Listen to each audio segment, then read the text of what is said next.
El sábado, las calles de Washington se vistieron de la bandera venezolana, gracias a dos marchas que llevaron a cabo en la capital estadounidense.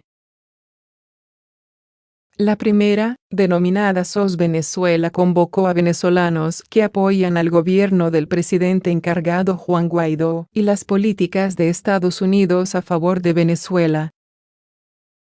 El objetivo también fue denunciar la crisis humanitaria por la que atraviesa Venezuela y para exigir el ingreso de ayuda humanitaria al país latinoamericano.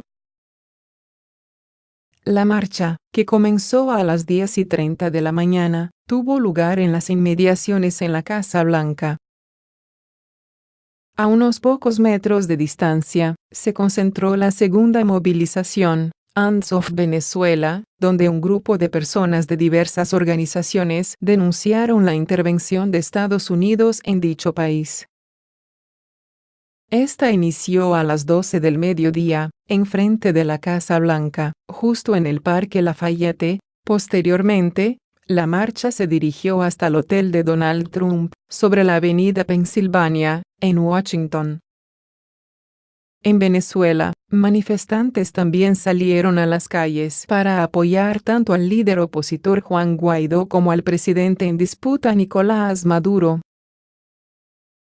El presidente encargado de Venezuela, Juan Guaidó, se autoproclamó presidente interino de Venezuela el 23 de enero y ha sido apoyado por diferentes líderes políticos alrededor del mundo, entre ellos, Donald Trump.